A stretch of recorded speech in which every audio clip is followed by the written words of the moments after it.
Are you familiar with the Smith-Mont Act? Is that the 2011, 2012 thing where Obama allowed people to use propaganda against United States citizens? Yeah, that was what was done then under Obama was the effective repeal of it. It was called the Smith-Mont Modernization Act. But the modernization got rid of the whole purpose of it, the firewall, because at the time the media and media control was seen as the linchpin crux of winning the Cold War, piping in pro-U.S. Media influence so that because everything moved after World War II from kinetic warfare and military occupation. We used to militarily occupy the Philippines, for example, after we won the Spanish-American War. But that was banned under international law, territorial acquisition by military force in 1948. So we had to win elections, and we had to influence the passage of laws in foreign countries by having an apparatus inside those countries that influenced the hearts and minds of people, which influenced who they voted for, which then determined the government.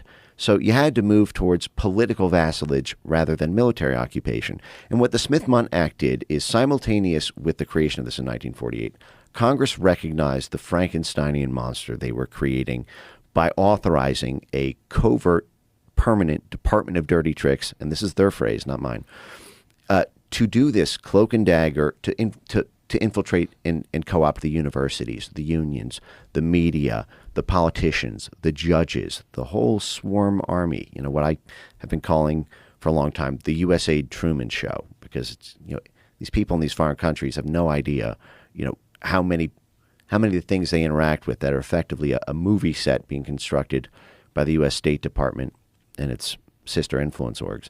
But the point that I'm getting at here is the Smith-Mont Act in 1948 said, okay, you guys can do this. State Department can do this. CIA can do this. USAID, when it came along 13 years later, could do this. But so there was a guy named Frank Wisner who was known as one of the godfather figures of the CIA.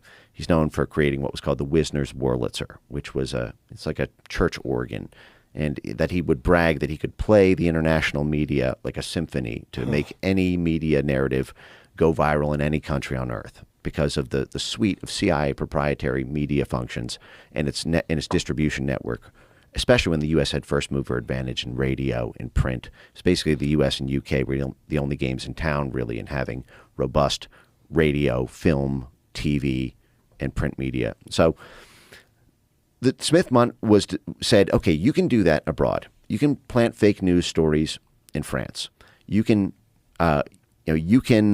have propaganda blare into Africa or Western Europe or Central Asia, but that can't come home. You can't psyop our own people with your propaganda organ abroad, because the whole point of authorizing this is that we get cheaper gas, we get import-export markets, we get a high standard of living, because if a foreign government doesn't want to give up its resources or allow a U.S. military base or allow joint partnerships or exports of goods or U.S. multinational corporations to operate there, then the American people suffer economically. So it was always designed to say, listen, you can do this dirty stuff abroad, but it can't come home. And even that protection, which lasted for 70 years, and we only lost it a decade ago.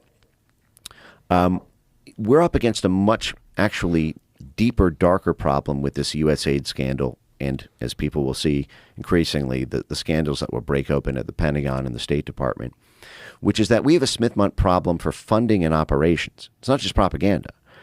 The Blob, our foreign policy establishment, can fund groups that effectively work with prosecutors domestically, or that work at media, dual use. We give them foreign grants to do media propaganda abroad, but they operate here. Or social media censorship, to coerce foreign countries to pass foreign censorship laws that explicitly and are intended to attack U.S. social media companies and in U.S. peer-to-peer speech. So we need that protection. If we're going to keep this function at all, we need a hard firewall and absolute grotesque penalties for any violation.